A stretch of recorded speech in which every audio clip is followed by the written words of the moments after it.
Bonsoir tout le monde, je suis très heureuse de vous retrouver ce soir sur la plateforme du Wellness, plateforme pour le renouvellement de la cellule familiale. Et ce soir, je suis très heureuse d'avoir en direct d'Israël Myriam Ben Simon. Bonsoir Myriam. Bonsoir, bonsoir Yardena, bonsoir tout le monde. Enchantée. Alors Myriam, tu es psychothérapeute et thérapeute de couple. Et on a vu que ce soir, alors que c'est Rosh Chodesh Adar, tu allais nous parler sur comment retrouver sa joie de vivre. C'est juste incroyable. Voilà. Parce qu'en fait, oui.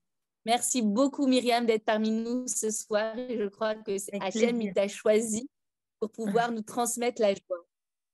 Amen. Que je puisse bien vous la transmettre. Vedrat Hachem. Et désolée, je sais qu'il est tard pour toi en Israël. Merci pour tout. Pas grave. Avec plaisir, avec plaisir. Merci de m'avoir invitée. Merci à toutes d'être là. Vous pouvez allumer vos caméras avec plaisir. Ça fait toujours plaisir de voir vos visages. Alors, c'est vraiment incroyable, juste pour la petite anecdote, quand Yardena m'a invitée à donner un cours, c'était il y a quand même quelques mois, je dirais presque un an même, non? Ou je sais pas, 6 mois, 7 mois. Donc, et après, on a changé les dates, tout ça. Vraiment, elle n'a pas c'est vraiment du ciel, elle n'a pas fait attention que ça tombait pile le Rosh Chodesh Adar. Et donc, on est à Rosh Chodesh Adar, donc le premier jour du mois de Adar. Et, et le titre, c'est Retrouver la joie de vivre. Alors qu'à la base, quand on avait parlé, toi et moi, Yardena, je ne sais pas si tu te souviens, on avait même parlé que ce ne serait pas forcément ce titre-là. Ce ne serait pas forcément ce sujet-là. Et finalement, regardez comme rien n'est fait au hasard. Et déjà, ça me met de la joie. Donc, c'est pour ça que je commence par vous raconter cette petite anecdote. C'est qu'elle m'a donné ce cours à faire et ça tombe pile le premier jour du mois de Hadar. Et on va parler de retrouver sa joie de vivre. Pourquoi c'est si fort? Parce que Hadar, c'est le mois de la joie. C'est le mois où on fête Purim. C'est le mois où, justement, on a un ordre de la Torah, on va dire comme ça, enfin un ordre, une injonction de la Torah qui nous dit de redoubler de joie. Marbim Besimcha Behadar. Et là, ben voilà, regardez comment c'est beau. Elle a la bracha, la plateforme de Yardena. Parce que vraiment, ça s'est fait, on n'a rien calculé en fait. C'est pour vous montrer, on n'a rien calculé et ça s'est fait exactement comme il fallait, comme il fallait quoi, dans l'ordre des choses. Donc, c'est génial quand ça se passe comme ça.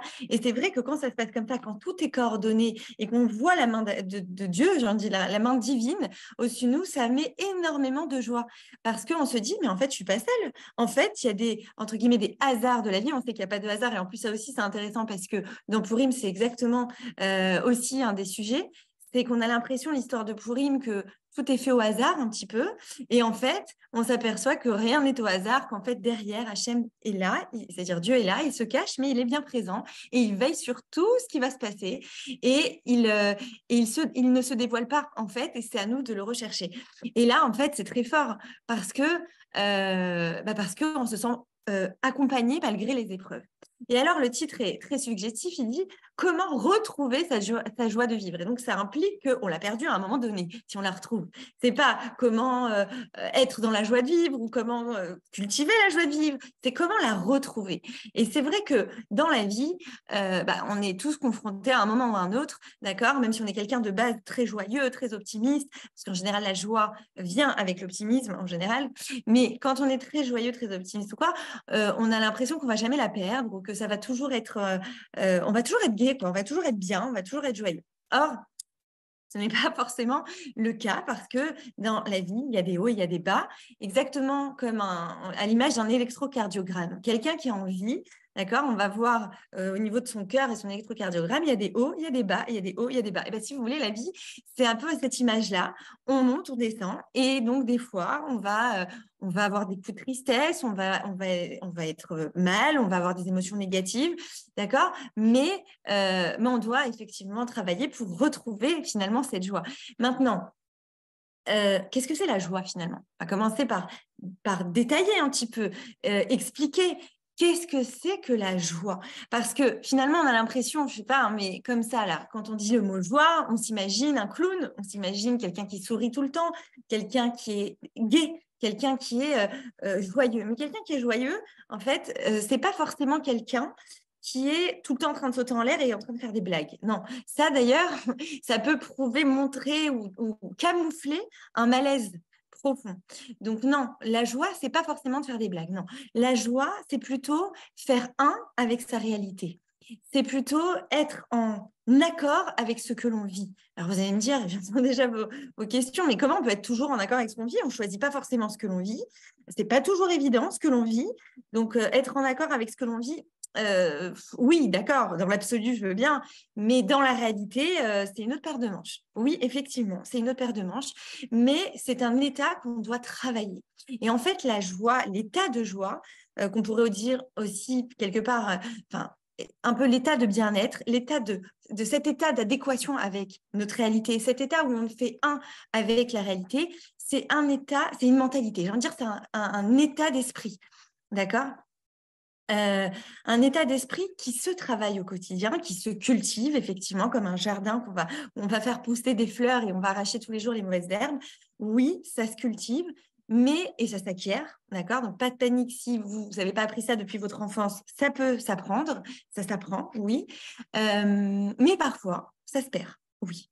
Parce qu'en fait, sans le savoir, inconsciemment, il y a des moments où en fait on va développer des stratégies pour aller bien, et des moments où on va, sans s'en rendre compte, on est dans un cercle vertueux et une chose bien en amène une autre, et on se sent actif, on se sent bien. Et il y a des moments où au contraire, on est dans un état, vous voyez, cet état de mal-être comme ça qui commence petit à petit à s'installer suite à une épreuve, suite à une difficulté de vie vraiment sérieuse, c'est-à-dire que c'est pas venu par hasard non plus. On peut pas dire, je sais pas moi, ah mais non, c'est pas moi qui ai une mauvaise nature, c'est bien, regarde ce que j'ai vécu, regarde ce qui m'est arrivé, regarde ce qui m'est tombé dessus. Oui, effectivement, et je peux vous dire que sur cette planète Terre, nous les humains, on peut pas rencontrer une personne qui n'a pas des difficultés à vivre sur cette Terre. Il y en a pas une, même si des fois d'extérieur on dit, oh quand même. Elle a la vie tranquille quand même, pour elle c'est facile et tout. Non, on ne sait pas ce qui se passe derrière et je peux vous assurer qu'on n'y échappe pas, d'accord, à la difficulté rencontrée dans la vie. Mais on en a tous. Mais l'idée, c'est d'arriver à cultiver cet état d'esprit, cette stratégie pour aller bien malgré les épreuves et retrouver l'état de joie, de bien-être, d'adéquation avec la réalité, quoi qu'il arrive en fait. Oui, ça se travaille. Alors évidemment, selon ce que Dieu nous donne à vivre, ce que la vie nous donne à vivre.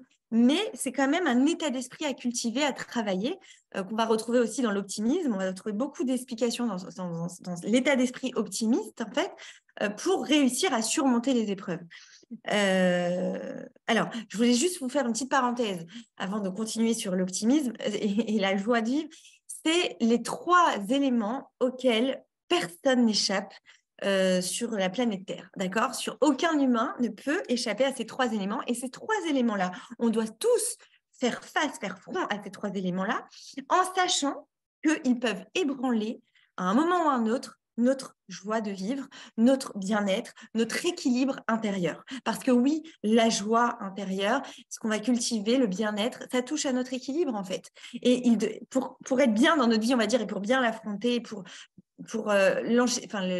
l'affronter d'une façon la plus constructive qui soit. Myriam, de t'interrompre, est-ce que le son, il est bien mis chez toi? Oui. Pourquoi on m'entend mal? Je reçois 2 messages de personnes qui me disent qu'il y a une mauvaise par rapport au son. Ah mince, on m'entend mal. Alors attends, j'enlève le micro, j'ai mis un micro pour que ce soit mieux, mais peut-être c'est moins bien. Là, c'est mieux? Elle me dit qu'elle entend bien. Baruch Hashem. Merci, Anna. Merci beaucoup, Sarah. Atal, est-ce que tu peux me dire si tu entends bien? Chez moi, c'est bon. OK. Je suis désolée d'avoir interrompu. C'est juste j'ai reçu 2 messages. Oui, oui, bien sûr. Pas de souci.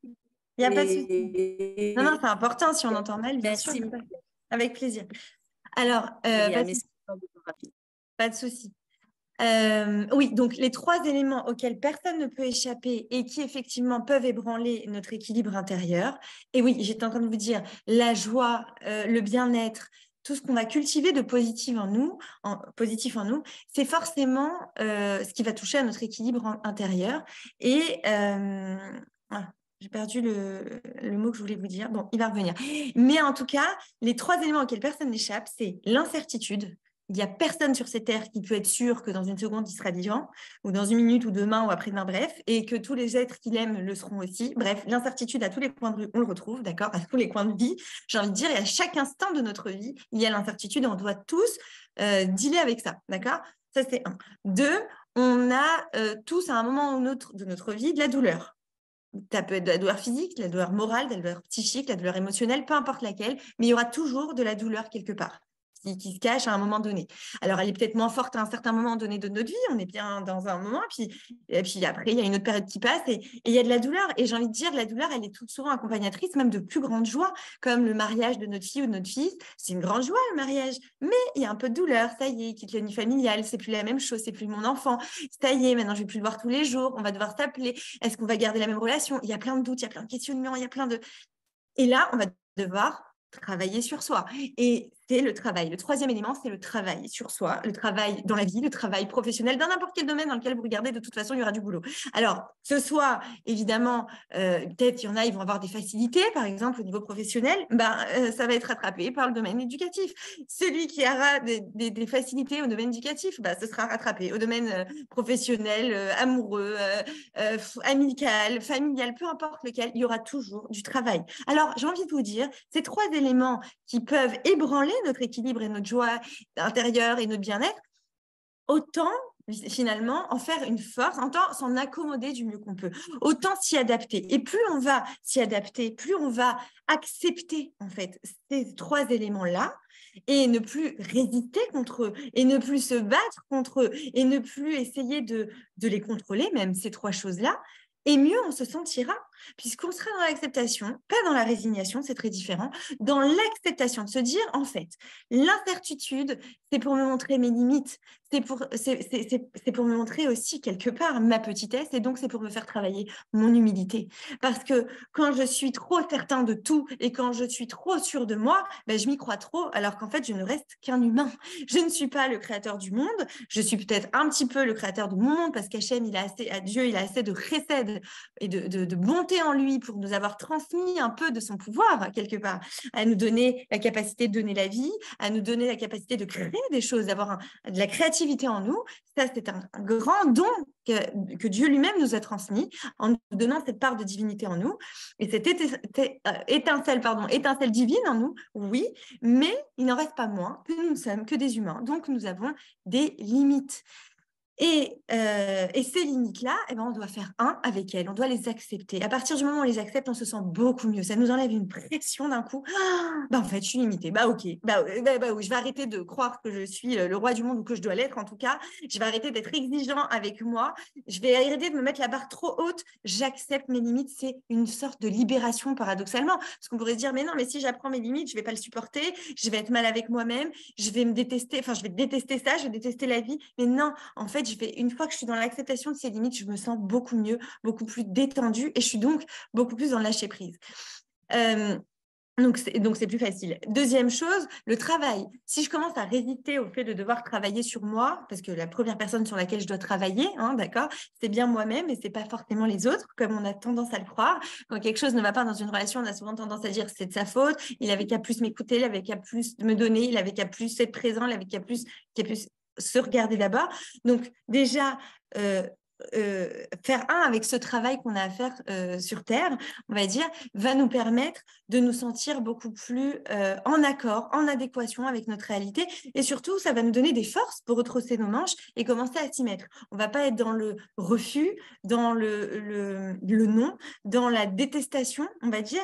On va se dire, si ça fait partie de ma vie sur Terre, autant que je m'y mette dès maintenant, mais que j'apprenne à comment le faire. Peut-être que si j'y arrive pas ou que si je trouve ça très, très difficile ou insurmontable, c'est tout simplement peut-être aussi parce que je n'ai pas su, je n'ai pas les méthodes de travail, exactement comme un enfant à l'école, d'accord? Il est mauvais élève. Mais en fait, quand on voit finalement, quand on s'approche un peu plus des échecs scolaires, on voit que finalement, l'enfant, il était tout à fait capable d'y arriver, mais il y a eu des paramètres à prendre en compte. Il a eu des problèmes d'apprentissage, il n'a pas été accompagné, il s'est senti trop seul, il a eu des mauvaises fréquentations. Il y a des raisons, mais en fait, le travail en lui-même, quand il est en bonne condition et quand on met le doigt sur le problème, en fait, on s'aperçoit que l'enfant, c'est une lumière, en fait. Il a beaucoup, et puis il apprend énormément et il est content d'apprendre finalement quand il trouve la bonne méthode, quand on lui donne la bonne stratégie, quand on l'aide à acquérir les outils, mais tout se passe beaucoup plus facilement. Et souvent, c'est de ça dont on parle, c'est qu'un échec scolaire n'est jamais là par hasard finalement. Il y a forcément une raison, mais l'enfant est là pour capter des informations, apprendre et se développer. Et si il est en échec, finalement, comment vous dire, ce n'est pas parce qu'il n'est pas capable. Voilà, c'est ça qui est important à retenir. Ce n'est pas parce qu'il n'est pas capable, c'est simplement parce qu'il n'a pas trouvé la bonne méthode ou la bonne façon ou qu'il n'a pas toutes les conditions, les bonnes conditions réunies pour se réaliser, pour apprendre et pour devenir. Et c'est exactement pareil pour nous dans l'école de la vie, finalement. Si nous, on avait les bons outils et si on était prêts à les prendre, ces bons outils-là, si on est prêt à l'ouverture vers les bons outils, si on arrête de se fermer et de se dire non, je suis nulle, oh non, j'y arrive pas, oh, ma fille me répond, c'est que j'ai échoué dans l'éducation, c'est que je suis pas à la hauteur, regarde ma voisine, comment elle éduque bien ses enfants, alors là, mais c'est que moi, je suis pas bien, ou si financièrement on s'en sort pas et que professionnellement on navigue d'un boulot à un autre et que ça marche pas et qu'on se dit non mais c'est moi le problème, ah mais j'ai pas trouvé ma voie, c'est moi, et on s'accuse sans arrêt, on s'accuse et on s'accuse. En fait on s'arrête de travailler quand on est dans cette bulle là, dans cette bulle négative, j'ai envie de dire vis-à-vis de nous-mêmes. On est contre nous-mêmes en fait, on est notre pire ennemi finalement, et on est contre cet élément là qui est le travail, qui en fait le travail va nous apporter du bien. Si on s'aperçoit, enfin si on voit la vie comme une grande école où on est là pour apprendre et grandir et devenir et évoluer, et pas comme une charge pesante et lourde, bah forcément, ça ira mieux. Il faut juste trouver comment je dois travailler. C'est pas en me victimisant, c'est pas en accusant les autres, c'est pas en refusant mon travail, c'est en l'acceptant. C'est en disant, OK, je suis là pour bosser de toute façon, que je monte à droite, à gauche, que je regarde de tous les côtés. De toute façon, là où je vais regarder, je vais avoir du travail. Mais plus je le refuse, ce travail, plus il y en aura. C'est ça la galère. C'est que plus je veux plus le voir, ce travail, et plus je me dis non, demain, plus tard, non, je suis pas capable, mais non, non, non, non, bah, ça s'accumule.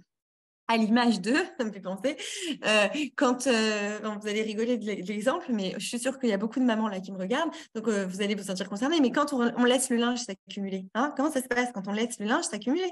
On le laisse une fois, on dit ah, je suis fatiguée, j'ai pas envie, non, j'ai pas le temps de faire une machine, moi je ferai demain, c'est pas grave. Puis le lendemain, en fait, il y en a plus une des machines, c'est bizarre, ça a doublé. D'un coup, c'est même pas que c'est doublé, des fois ça triple. Ah, et puis j'en ai pas fait le premier jour, puis le deuxième jour, puis non, j'étais fatiguée pendant une semaine, et là je me dis, waouh, tout ce qui s'est accumulé, mais comment je vais arriver à bout de tout ce travail? Comment, mais pourquoi j'ai pas fait ça au fur et à mesure? Alors, imaginez la personne qui se dit, bah ouais, pourquoi j'ai pas fait ça? Bon, tu sais quoi, bah tant pis, je m'en fous, je veux plus le voir le linge. Est-ce qu'il va se faire? Est-ce qu'il va se faire tout seul? Est-ce qu'il va se laver? Non, il va pas aller se laver tout seul, mauvaise nouvelle. Et en plus, plus je laisse traîner et moins je travaille finalement et moins j'avance, plus ça va s'accumuler et plus je risque d'être découragée. Donc, autant se dire, OK, je commence maintenant, je sais pas quand je vais finir, mais au moins ce sera fait à un moment donné, je verrai bien le bout. Enfin, quoi qu'avec le linge, c'est moins sûr. Mais, mais en tout cas, les choses avanceront. D'accord.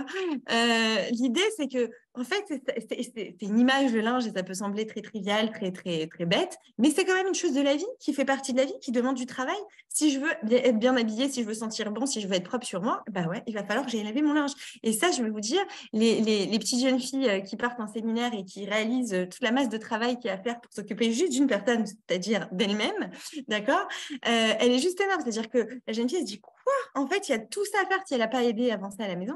Elle va se dire, mais en fait, pour prendre soin de moi, il y a beaucoup de choses à faire. Ben oui, une personne déjà, et j'ai envie de dire, Dieu nous a donné déjà la responsabilité d'un être, c'est-à-dire soi, d'une âme et d'un corps, et c'est pas toujours simple et évident de s'en occuper. Donc, quand on a des enfants ou quand on a un travail et quand on doit s'occuper de veiller au bien-être des autres, on a intérêt d'abord à savoir s'occuper de soi. Parce que si on ne sait pas s'occuper de nous, si on ne sait pas fournir ce travail pour nous-mêmes, comment on va réussir à le fournir pour les autres?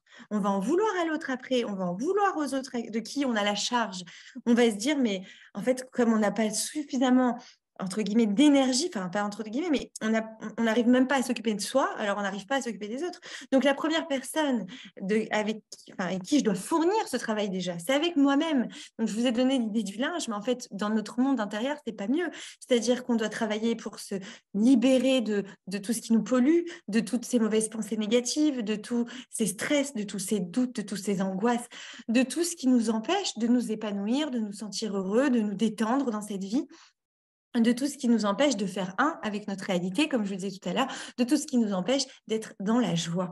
Ce qui nous empêche, en fait, c'est souvent nos peurs, nos angoisses, nos doutes. Et si on ne fait pas de travail pour, donc comme je vous disais, le travail, c'est quelque chose avec lequel on doit sans cesse travailler, enfin, c'est le comble de dire ça, mais avec qui on doit sans cesse il n'y a pas de négociation possible, quoi. On doit sans cesse avancer, on doit l'accepter. Mais si on ne travaille pas au jour le jour, finalement, et qu'on le refuse, les choses vont être encore pires. Et comment on va dire, pour cultiver sa joie, pour retrouver sa joie, on a besoin de le faire au jour le jour. Mais tout en acceptant de travailler et en se disant, le travail, c'est pas négatif.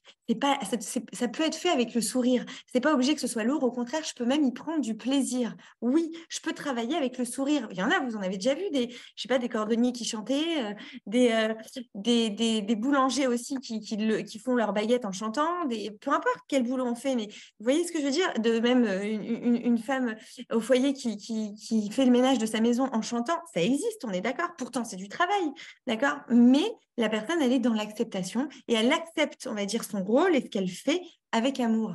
Et ça change tout, en fait. Et là, en fait, le travail devient joyeux. Et donc, notre vie, elle prend forcément une autre dimension, une autre perception. Et on arrive à faire encore une fois, avec sa réalité. Le troisième élément, non, d'ailleurs, je vous l'ai dit, douleur, travail, en fait, douleur et travail, c'est assez relié. Donc, je vous les répète pour les nouveaux arrivants, parce que je vois qu'il y en a. C'est qu'on a 3 éléments avec lesquels on doit accepter, en fait, on est dans l'acceptation et auquel personne n'échappe sur cette terre, c'est le travail, l'incertitude, enfin je vous le dis dans le désordre, mais l'incertitude, la douleur et le travail. Ces 3 éléments auxquels chaque être humain de cette terre va devoir dealer avec ça, je trouve pas de meilleur mot, et pour pouvoir se sentir bien avec ces réalités. Déjà 3 éléments importants. Maintenant, comme on l'a dit au début, donc on a défini la joie, maintenant on a défini les éléments avec lesquels on doit absolument finalement travailler pour accepter ces éléments-là. Et si on s'aperçoit là, si vous m'écoutez et vous vous dites « Ah ouais, moi j'ai un problème avec l'incertitude » ou « Ah non, moi j'ai un problème avec le travail » ou « J'ai un problème avec la douleur de la vie, la douleur physique ou la douleur morale » ou « J'ai un gros problème avec l'acceptation de cet élément-là dans ma vie », sachez que ça peut être un frein à votre épanouissement et donc un frein à faire un avec votre réalité et donc un frein à la joie intérieure. Et en fait, si vous le repérez, déjà c'est une bonne chose, puisque pour avancer, d'abord, il faut avoir conscience de nos freins, de nos blocages, pour pouvoir justement s'en libérer. Il faut déjà mettre le doigt dessus. Et l'idée, c'est que si vous avez ces freins-là, c'est peut-être ce qui fait que vous n'arrivez pas à rentrer complètement dans la joie. Alors, vous avez peut-être des périodes de joie, des petits moments comme ça. Alors, justement, si par exemple, vous avez des problèmes avec l'incertitude et que vous êtes dans un moment où quand même vous vous sentez en sécurité, où vous sentez que tout va bien et vous êtes rassuré, là, à ce moment-là, vous allez être vraiment dans la joie. Ou si vous avez un problème avec le travail et que c'est un moment de repos, d'accord, disons, vous êtes juste après la sieste de Shabbat, où vous êtes vraiment détendu, où vous êtes en vacances et vraiment, vous n'avez rien à faire. Alors là, vous allez ressentir la joie ou encore la douleur. Vous n'êtes plus dans la douleur ni physique ni morale et vous vous sentez donc libéré de cet élément-là. Et là, vous êtes dans la joie. Donc, vous connaissez quand même la joie, mais vous ne la sentez pas de façon régulière dans votre vie, de façon latente, de façon présente dans votre vie. Vous la sentez que à petits moments. C'est déjà ça, vous me direz, c'est déjà ça, parce qu'on peut aussi être dans c'est ce qu'on appelle la dépression, bien sûr, mais on peut aussi être dans un effet de torpeur, de noirceur, où on a l'impression de percevoir aucune lumière, aucun éclairage, aucune lumière. Et on a l'impression d'être envahi, complètement enveloppé, malheureusement, d'obscurité. Et là, effectivement, la joie, on a l'impression qu'elle est vraiment, vraiment très, très loin. Et bon, mais comme le disait le rabbi de Lubavitch, un peu de lumière repousse beaucoup d'obscurité. C'est-à-dire que même dans l'obscurité la plus totale, si vous allumez une petite bougie, d'accord, d'un coup, vous avez l'impression de voir énormément de lumière. C'est-à-dire que vous avez l'impression que d'ailleurs, vous êtes rassuré quand même, ça va mieux. Un petit peu de lumière. Ça repousse beaucoup d'obscurité. Donc, même dans ces cas-là, où si jamais, pendant que vous m'écoutez, vous vous dites « Ah non, mais moi, c'est tout noir et je vois rien de bien et je suis dans des pensées négatives extrêmes ou je suis dans une situation délicate dans ma vie, je vois pas comment je pourrais cultiver la joie dans ces conditions, je vois pas comment je pourrais retrouver la joie dans ces conditions, il y a tout autour de moi qui est noir », sachez que même si vous avez là, dans cette noirceur-là, vous pouvez ramener un peu de lumière, ramener quelque chose qui vous met un peu de baume au cœur, un peu de pensée positive, un peu d'espoir, c'est surtout l'espoir qui nous ramène à quelque chose de plus positif et constructif, eh bien, ça va déjà vous aider à remonter vers le haut et vers la lumière. Parce que sachez aussi que dans la vie, ce qui est bien, quand même, c'est qu'il y a une fin à tout. Il y a une fin, donc, même positive, même à la construction, et il y a une fin à ce qui ne va pas, d'accord? Donc, ça peut aussi vous encourager. Mais l'idée, voilà, c'est que la joie, ça se cultive et ça se retrouve. Et que oui, il y a des moments dans la vie où on a l'impression qu'elle est perdue, que la difficulté a été trop lourde à porter et on a besoin d'un temps de rémission. C'est-à-dire qu'après une certaine épreuve, que ce soit au niveau de la santé, que ce soit au niveau des enfants, il y a tellement malheureusement, de soucis qui peuvent se déclarer, on va dire, dans la vie et sur tellement de domaines qui créent d'ailleurs tellement d'incertitudes parce qu'on se dit, ah, même quand tout va bien, j'ai beaucoup de gens qui me disent ça, ah, tout va bien, mais même quand tout va bien, je ne suis pas détendue. Ah bon, pourquoi? Parce que si je me détends, je me dis que en fait, je me dis que d'abord, il y a toujours l'épée de Damoclès, que dans la vie, il n'y a rien de sûr. Bon, c'est donc l'élément dont je vous parlais de l'incertitude qui met un stress à la personne. Et en fait, ça empêche là aussi la joie d'arriver. Donc là, vous allez vous dire, mais alors attends, 2 secondes, comment on peut être dans la joie avec tous ces éléments si négatifs? Comment on peut y arriver? Puisqu'il y a trop d'incertitudes, il y a trop de travail à donner, il y a trop de douleur. Comment faire pour réussir à être dans la joie? Et j'ai envie de vous dire, d'un côté, ça peut sembler très simple, et en fait, ça l'est. Et d'un autre côté, si on voit les éléments sous cet angle-là, oui, ça l'est plus. C'est-à-dire, si on voit les choses avec trop de rationalité et trop de pragmatisme, je dirais, eh bien oui, la joie, elle a l'air très, très éloignée de nous. Et on peut se dire, mais il n'y a pas de raison logique, finalement, à être dans la joie dans cette vie. Puisque dans cette vie, tout peut basculer. Parce que dans cette vie, bon, je ne vais pas vous donner des idées de pensée négatives, mais en gros, je n'ai pas besoin de vous en donner de toute façon. Mais il y a trop d'éléments dans la vie. Et puis, même à peine j'allume ma télé, mes informations, et je me dis, pourquoi être dans la joie, en fait? Enfin, comment être dans la joie, surtout? Comment je peux réussir à être joyeux dans ces conditions-là? Et là, je vous répondrai qu'en fait, d'abord, la joie, c'est très subjectif, mais surtout, et on est vraiment, vraiment dans cette joie. Et encore une fois, je l'ai dit au début, mais je le répète, la joie, c'est pas faire des blagues et sauter en l'air toute la journée. Non, la joie, c'est être bien avec sa réalité, c'est être en accord avec sa réalité.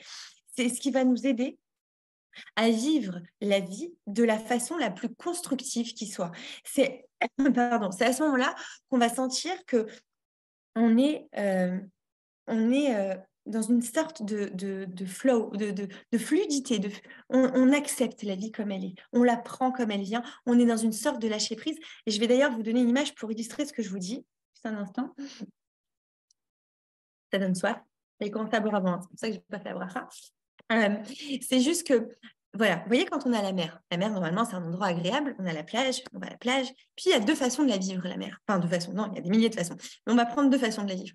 Vous arrivez devant la mer, comme ça, et puis, disons que vous n'avez jamais été à la mer.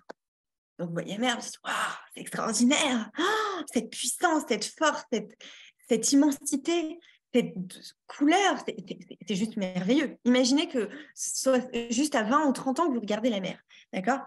Parce que, évidemment, le côté émerveillement, d'ailleurs, qu'il faut entretenir si on veut garder la joie, en général, quand on a dépassé la vingtaine, la trentaine, on ne l'a plus tellement. Mais disons que vous la voyez à cet âge-là. Oh, vous avez toujours habité dans la montagne suisse, pleine de neige, merveilleuse aussi, mais il n'y a pas la mer. D'accord. Bon, disons que vous arrivez à la mer et vous dites, waouh, c'est merveilleux. Et vous n'avez aucune idée de comment vivre les vagues et tout ça. Donc, vous arrivez là au bord de la mer et vous voyez des vagues impressionnantes et merveilleuses, ou majestueuses même. Vous avancez vers la mer et puis il y a la première vague qui arrive, pleine tête. Waouh! Ah, ça fait mal, hein, la première vague, là. Avec toute l'écume là dans la tête, le sel, le nez qui coule, on tousse, les oreilles bouchées. Bah oui, parce que tout est rentré là, par tous les pores de la peau et par tous les trous possibles. Ah, on se sent pas bien, on dit, ah, j'ai cru qu'elle était belle, la mer, mais non, mais je me suis bien trompée. Je me suis trompée ça avait l'air beau comme ça, mais en fait, de près, c'est affreux. Et là, on repart et on n'a plus envie de retourner, on n'a plus envie de mettre les pieds dans l'eau. Terminé, ça nous a douché là. C'est bon, on ne veut plus y retourner. Puis là, il y a quelqu'un qui a l'expérience de la mer et qui dit, attends, viens avec moi, viens. Non, non, non, on n'en parle plus, je ne veux plus retourner dans l'eau. Mais tu sais pas, là, regarde, j'arrête pas d'éternuer, j'ai les oreilles bouchées là encore, laisse-moi tranquille.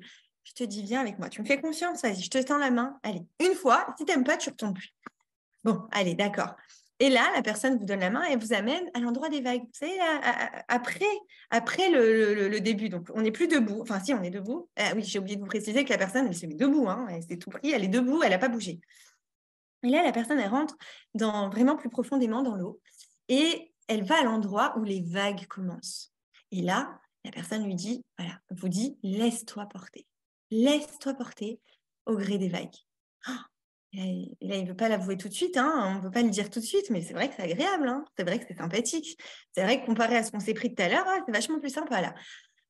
On commence à se détendre et ça y est, on apprécie la mer et là, on se dit, OK, je vais y retourner dans l'eau. C'est vrai que c'est agréable. Et bien, l'image, c'est exactement la même pour la vie. En fait, la vie, si on la prend de front comme ça doit se passer comme je veux et on est dans le contrôle parce que justement, on a peur de l'incertitude, parce on veut éviter la douleur, on veut éviter de travailler trop dur. Alors, on se met debout là devant la vie et on dit, ça sera comme je veux et pas autrement. Et si c'est pas comme je veux, et ben moi, je serai pas content, mais moi, je me battrai pour ce que je veux.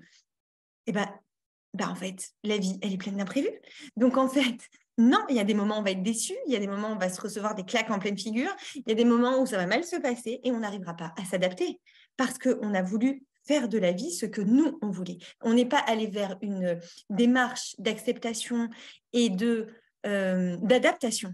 On est allé vers la vie avec une démarche ce sera presque, j'ai envie de dire, un peu orgueilleuse de c'est moi qui décidera de comment ça se passera. Mais encore une fois, on est limité, donc on ne peut pas tout décider. Tandis que quand on rentre dans l'eau et on se met dans la forme, on se moule dans les vagues, si vous voulez, on fait un avec la mer là, on est au gré des vagues, on se laisse porter. Qu'est-ce qui s'est passé? C'est nous qui sommes allés dans l'eau, c'est nous qui avons pris la forme de la mer finalement. On est allé dans les vagues et c'est un peu ça la vie. On doit avoir des objectifs. Ça ne veut pas dire de ne pas avoir d'objectifs. Bien sûr qu'on doit en avoir. Et d'ailleurs, je vais vous en parler, on doit avoir du sens. Mais on doit se laisser un petit peu quand même beaucoup porter par la vie. C'est-à-dire que quand les événements arrivent, on est dans l'acceptation de l'événement. On n'est pas dans le refus. On n'est pas dans je voulais que ça se passe comme ça. Comment ça se passe pas comme j'ai prévu? Comment je peux accepter ça? Non, non, non, non, non. Je suis pas le maître ici. Je ne suis pas le maître à bord. J'accepte. Et finalement, là, dans ce moment-là, justement, avec donc beaucoup d'humilité, finalement, la vie me semble beaucoup plus douce, beaucoup plus agréable, beaucoup plus paisible à ce moment-là. Et là, donc, je suis dans la joie, finalement. D'accord? Donc, c'est une belle image pour illustrer ce côté de je sors du contrôle et je m'adapte. Et plus je le prends comme ça, et mieux je me sens. Et mieux je peux aussi retrouver la joie malgré les épreuves qui vont traverser ma vie.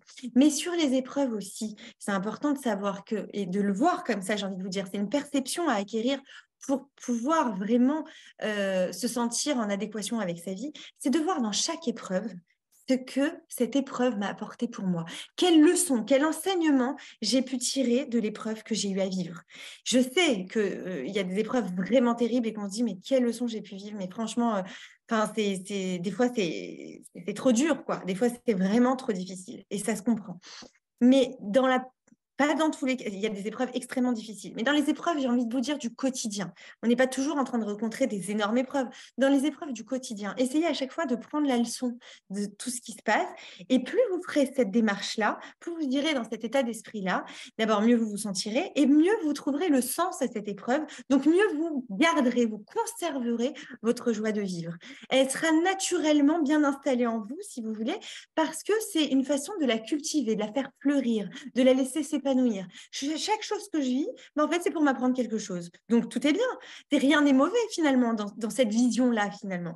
Et ça, c'est souvent la vision des gens optimistes. Ils ne sont pas dans la destruction, ils sont dans la construction. Il y a eu beaucoup d'études de fait réalisées pour vérifier, mais comment ça se fait qu'une même chose, un même événement, par une personne, ça va être vécu comme le drame de la vie, et par l'autre, ça va être vécu de façon beaucoup plus légère. Ça va être vécu d'une façon même ça va être difficile aussi, mais la personne va rebondir plus vite, va remonter la pente plus vite et va réussir à se construire plus vite finalement et même à en faire quelque chose, ce qu'on appelle d'ailleurs la résilience. En psychologie, bon, c'est un psychiatre récent d'ailleurs qui a repris le terme qui était en fait un terme de physique et il a repris et il l'a revisité, on va dire ça comme ça, pour la psychologie. En fait, la résilience, c'est la capacité, selon ce qu'il définit, c'est la capacité à rebondir après une épreuve. Et il a étudié ce phénomène, parce que lui-même, il a vécu la Shoah, il s'appelle Boris Cyrulnik, si vous connaissez. Et si vous ne connaissez pas, allez le voir, il a beaucoup de livres, beaucoup de vidéos très intéressantes. Et il a vécu la Shoah et il a étudié ce phénomène. Comment ça se fait qu'il y a des gens, après vivre quelque chose aussi énorme que la Shoah et aussi difficile, douloureux, il n'y a pas de mots pour définir, aussi cruel. Comment il y en a qui ont remonté la pente, qui ont rené de leurs cendres, on va dire, et d'autres qui, au contraire, malheureusement, et ça se comprend totalement, et c'est totalement légitime, n'ont pas résisté ou ont terminé leur vie d'une façon dramatique. ou ont même fini en faire des dépressions, être très isolés, renfermés, ainsi de suite. Donc, il y avait quelque chose quand même qui, même si c'est complètement légitime, mais comment ces gens-là ont fait pour remonter la pente? Et en fait, c'est ce qu'il a défini comme terme, la résilience. La résilience, c'est justement cette capacité à remonter. Et j'ai envie de vous dire, c'est tout le cours de ce soir finalement. C'est comment on retrouve la joie finalement alors qu'on vit des choses, alors que la vie nous passe dessus finalement, à tous. D'accord? Si on est là, c'est qu'on est encore vivant, donc c'est que la vie nous passe dessus à tous là. Et pourtant, la vie, elle a du bon à offrir. Avec nos yeux, on voit le bon, puis avec nos yeux, parfois, on voit pas le bon. On voit des fois, j'en ai qui me disent, mais je ne vois que du mauvais. Allez-y, trouvez-moi un truc positif là dans ce que je vous raconte. J'en ai qui me mettent au défi pendant les consultations. Dites-moi là, franchement, vous voyez quelque chose de positif dans ce qui m'arrive? Alors, vu comme ça, là, évidemment que ça donne pas, on n'a pas l'impression que c'est positif. Mais quand on creuse et quand on replace l'épreuve dans le contexte historique de la personne, j'ai envie de vous dire, dans ce qu'elle a vécu, dans son histoire de vie, très souvent, on arrive à comprendre qu'il y a un message dans cette épreuve, qu'il y a une leçon à tirer et que c'était là pour nous faire grandir, d'accord? Et c'était jamais là par hasard, jamais là. Par hasard, vraiment pas. Et c'est un peu, j'ai envie de vous dire, à l'image de quand on fait un gâteau, on met une petite goutte de sel, le caramel, comment ça s'appelle ce caramel salé là? Oui, caramel salé d'ailleurs, c'est comme ça. Et c'est délicieux, pourtant il y a du sel dedans. Et en fait, c'est ce qui donne, j'ai envie de vous dire, le goût de la vie. S'il n'y avait que des moments de joie, s'il n'y avait que des moments faciles, et s'il y avait des moments que sans travail, et sans incertitude, et sans douleur, est-ce qu'on arriverait à apprécier les bons moments véritablement? Est-ce que vraiment on arriverait à cultiver cette joie? Ce serait vraiment trop facile. Ce serait vraiment même lassant peut-être. On n'arriverait même plus à apprécier. On n'arriverait plus à cultiver, à travailler notre gratitude. Ce qui donne tout le goût finalement à la vie aussi, c'est les difficultés. C'est la capacité à les travailler. C'est aussi cette capacité qu'on a nous à travailler sur nous aussi. Mais si c'était vraiment trop simple, je vous assure je vous assure, personne pour me dire ça, mais je pense vraiment que ce serait pas si simple. C'est-à-dire, ça manquerait de goût, ça manquerait de vie, ça manquerait de passion même, d'accord? Alors que quand on vit des difficultés et qu'on en sort, mais quelle satisfaction! Et qu'on arrive et qu'on a travaillé sur nous et qu'on a vu nos efforts soi-même, on les a vus. On se sent beaucoup plus grand, beaucoup plus fort et ça développe énormément de qualité en nous aussi. Et ça nous muscle, en fait, j'ai envie de vous dire. Exactement comme quelqu'un qui va faire du sport, il souffre sur le moment et au début, c'est dur. Et plus il en fait, et plus il se rend compte que finalement, ça devient de plus en plus facile et son corps se sculpte. Finalement, il y a du résultat, il est fier de lui, mais pourtant, ça a demandé du travail, ça a demandé de la sueur, ça a demandé des efforts, ça a demandé de se dépasser. Mais le fait de se dépasser, ça lui a beaucoup apporté et ça l'a aidé à devenir et à grandir. Et finalement, quel est le sens de cette vie si ce n'est pas de grandir? Si ce n'est pas de grandir. Et un des éléments très importants pour être dans la joie, alors, je vais vous en dire deux principaux, parce qu'on pourra en parler toute la nuit en réalité. Il y en a énormément, mais déjà 2 éléments principaux. C'est déjà d'avoir une bonne estime de soi. C'est quoi avoir une bonne estime de soi? C'est-à-dire avoir conscience de sa valeur. Plus on a conscience de notre valeur, plus on a la conscience de ce qu'on peut apporter au monde, plus on va sentir que on est en adéquation avec ce qu'on vit, et plus on va trouver du sens, et plus on va se sentir apaisé, en fait. Même malgré les difficultés, malgré les tensions, en fait, on a trouvé du sens à notre vie. Elle n'est pas là pour rien, notre vie. Donc, du coup, tout devient différent, finalement. Tout prend un autre goût.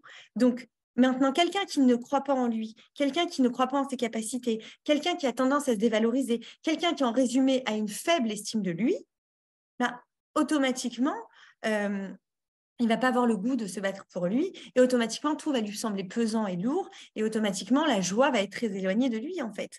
Donc, un des éléments principaux pour retrouver cette joie, d'accord, et même après une épreuve qui a peut-être ébranlé notre estime de nous, l'élément de base, enfin de taille à travailler, c'est d'aller travailler sur nous, travailler pour s'aimer soi-même, pour s'accepter soi-même, pour se pardonner s'il y a des choses qu'on ne sait pas pardonner.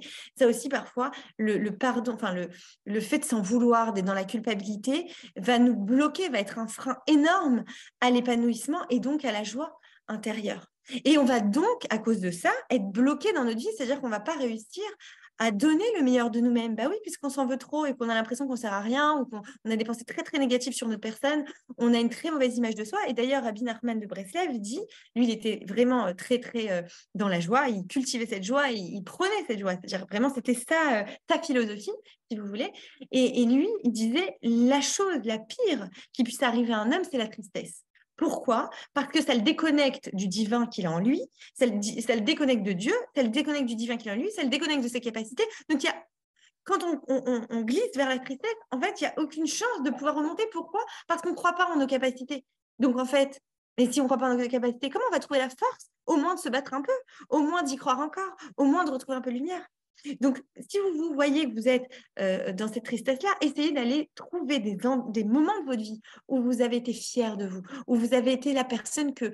Enfin, il y a toujours un moment dans notre vie quand même, on s'est aimé un petit peu. Même si là, vous vous dites, je m'aime pas, je me pardonne pas. Alors, avant ce que vous avez fait, que peut-être retrouver le point où vous vous êtes déçu vous-même, ça peut arriver, retrouvez le moment d'avant et dites-vous, qu'est-ce que j'ai aimé en moi?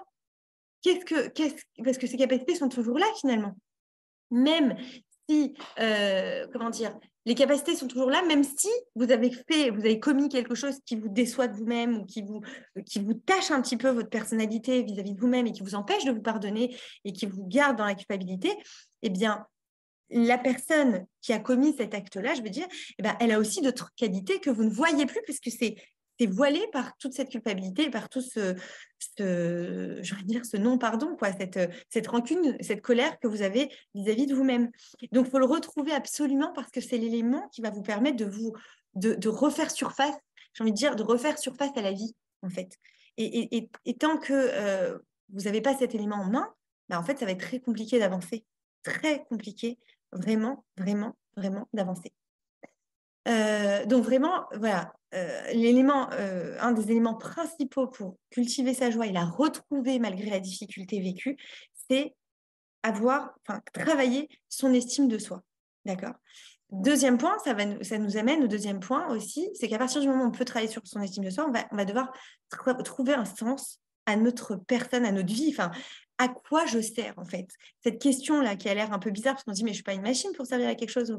Mais en fait, si, non, vous n'êtes pas une machine, je vous rassure. Mais dans le sens, on a besoin de sentir qu'on est utile. On a besoin de sentir que notre personne et nos capacités sont là pour quelque chose, pour quelqu'un, pour une cause, mais qu'il faut qu'il y ait du sens. Si je sens qu'il n'y a pas de sens, en fait, je vais dépérir au bout d'un moment. Donc, c'est très important de trouver un sens. Et le sens, souvent, souvent est relié aussi à... comment dire, au don à l'autre. Dieu nous a créés donneurs. C'est lui le plus grand des donneurs et il nous a créés à son image. Et finalement, si nous, on ne donne pas, si on est dans un système où on sent qu'on ne donne pas, on va dépérir. Parce que ce qui nous rend bien, c'est quand on donne. Et souvent, quand quelqu'un donne, on dit bravo, la cavote, c'est merveilleux, ah, c'est grand. Mais en fait, ce qu'on oublie, c'est que quand on donne, en fait, la personne qui donne, elle reçoit encore plus que celle qui reçoit. Parce que celle qui donne, elle reçoit une valeur ajoutée sur elle-même. Elle sent qu'elle est en mesure de donner. D'ailleurs, on prie toujours pour être du côté des donneurs. Mais ce n'est pas seulement du donneur financier. On parle du donneur sur plein d'autres. Il y a plein de façons de donner. Il n'y a pas que. Vraiment, je pense que quand on dit donneur, je sais que beaucoup vont penser à oui, mais moi, je n'ai pas forcément de moyens. Non, non, on ne parle pas d'argent là. On parle de donner de sa personne, donner une écoute, donner un sourire, donner du positif, donner ce qu'on veut, mais donner quelque chose de soi. Donner une partie de soi quelque part. Et quand on va le donner et qu'on va sentir qu'on a aidé à quelque chose, à une cause, encore une fois, à une personne à aller mieux, à autre chose même, quel apaisement. Mais quel apaisement. Là, on se dit, ma vie, elle a un sens. Je ne suis pas sur cette terre pour rien. J'ai servi à quelque chose et j'en suis fière. Et ce n'est pas de la gava, ce n'est pas de l'orgueil. C'est de la... Pas du tout, c'est de l'estime de soi, j'ai envie de vous dire. Ça permet de s'estimer et on en a tous besoin, c'est de l'essence en fait, pour encore avancer et avancer. Et ça nous permet aussi de cultiver la joie et d'être en adéquation avec soi, en adéquation avec sa réalité. Et il n'y a pas plus grand malheur, j'ai envie de vous dire, que de ne plus donner. Vraiment.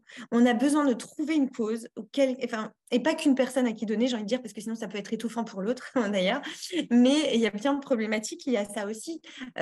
Quand j'ai eu l'habitude de donner à certaines personnes, du style la maman qui a eu des enfants qui se sont mariés et qui après a le syndrome du nid vide. Ce qu'on appelle le syndrome du nid vide, c'est quand les enfants quittent le foyer et que la maman se dit, en fait, j'ai donné toutes ces années et regarde, maintenant ils font leur vie et moi je suis où dans tout ça. Et là, il y a un énorme vide. Et donc, la maman peut, parfois, d'ailleurs, ça crée une dépression, et peut parfois se dire, alors, je ne sers plus à rien. Non, on ne sert pas plus à rien. Il y a une période pour donner aux enfants. Maintenant, il y a une période pour se donner à soi et donner aux autres.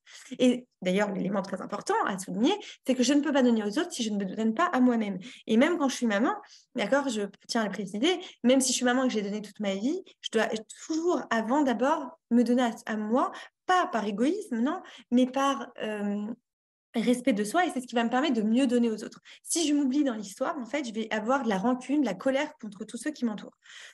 Donc, l'idée, c'est que j'ai besoin d'abord de me donner pour redonner. Alors, me donner, ça va être me donner moi-même de l'écoute, de la bienveillance, du temps, de qualité, faire des activités qui m'intéressent, aller m'occuper de moi, m'occuper de mon corps, m'occuper de ma neshama, j'ai envie de dire, de m'occuper de mon âme, d'accord? C'est une façon de me donner. Et là, c'est-à-dire, comment je peux être à l'écoute des autres sans arrêt si moi-même, je ne m'écoute pas, si moi-même, je ne suis pas à l'écoute de mes émotions moi-même, si moi-même, je ne sais pas complètement qui je suis, si à bout d'un moment, je vais étouffer, je vais avoir l'impression d'être quelqu'un qui ne fait que donner. Donc, ce n'est pas non plus le but, attention.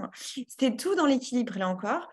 C'est d'arriver à se donner pour mieux redonner. D'accord? Mais d'avoir quand même un sens, que ça s'inscrive dans un sens. Parce que si je passe mon temps qu'à me donner à moi, sans redonner ce que moi, je me suis donné, ça aussi, ça ne va pas me donner de la joie. Ça va aussi me faire dépérir. Au bout d'un moment, je vais me lasser. Je vais me fatiguer. Je vais trouver ça épuisant. Enfin, je vais plus avoir de sens. Donc, l'élément important, c'est oui de se donner, mais pour redonner finalement, pour retransmettre. Il n'y a pas meilleure satisfaction et meilleure victoire, et ça, personne ne pourra vous l'enlever, d'avoir construit quelque chose avec soi, d'avoir compris quelque chose sur la vie ou d'avoir travaillé soi-même et le redonner ensuite, de le retransmettre, de donner des messages.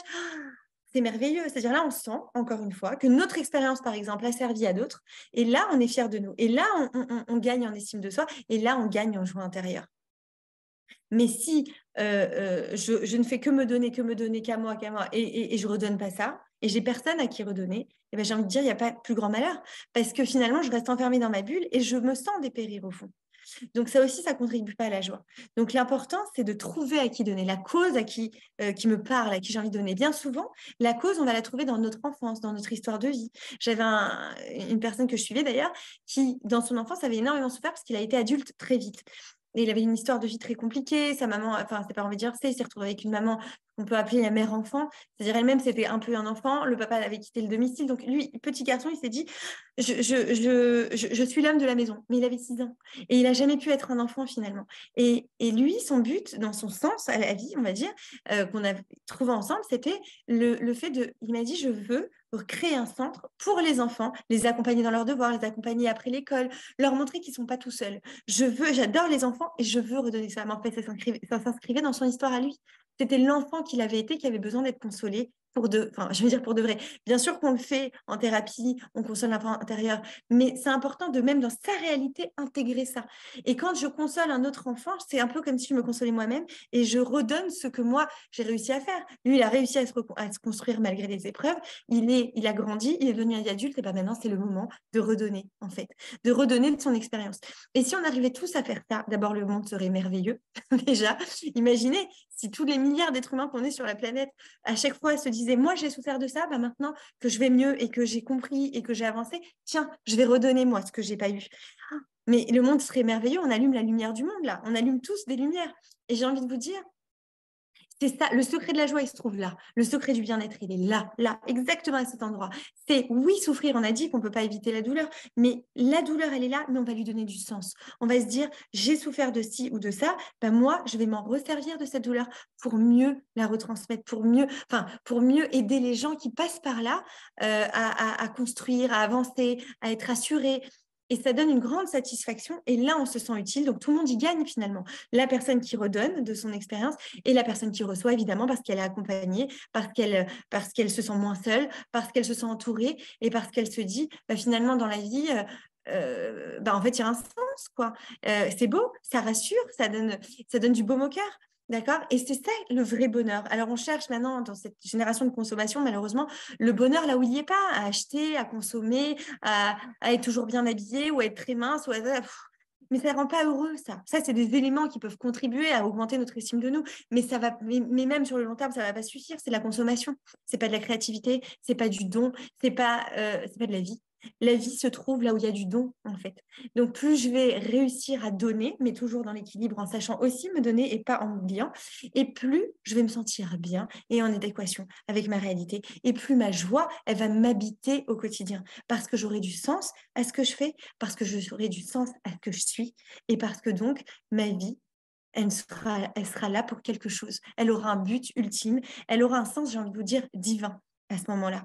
On a tous cette part de divin en nous qui ne demande qu'à éclore. Et c'est sûr que dans ce monde de pragmatisme et de rationalité, on a tendance à le perdre, à l'oublier. Et on a l'impression que non, il faut faire les choses. Il y a ce il faut, je dois sans arrêt qui nous habite. Et il n'y a plus d'espace pour cette créativité, pour cet enfant qui est en nous et qui vit toujours, et pour donner du sens à la vie. Et là, j'ai envie de vous dire, et puis il y a tellement de choses à faire aussi qu'on oublie les priorités. J'ai envie de vous dire justement, là, on est dans Rosh Chodesh, donc le premier jour du mois, on est dans le mois d'Adar, c'est le moment de s'introspecter au niveau de notre joie, d'accord? Comment je peux la faire vivre, ma joie?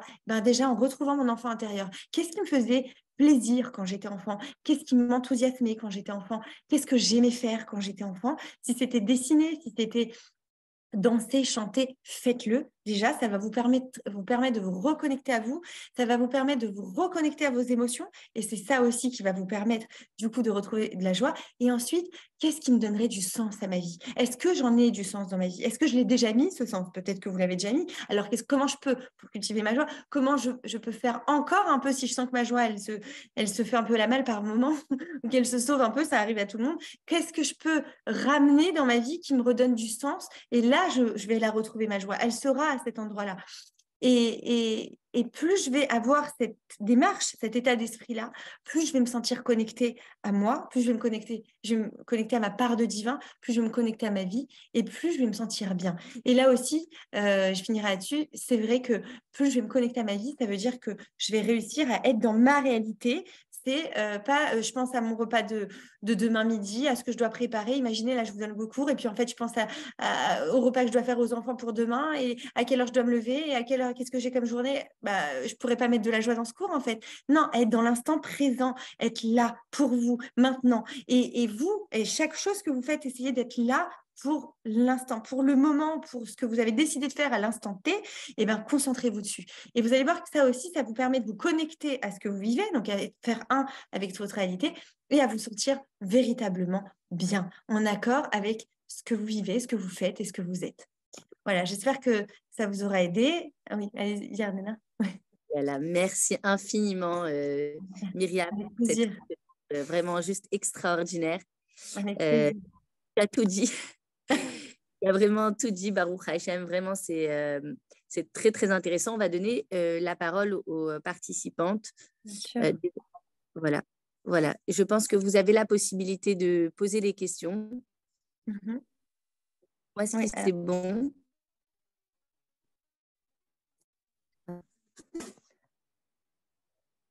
Voilà, je pense que j'ai réactivé le micro.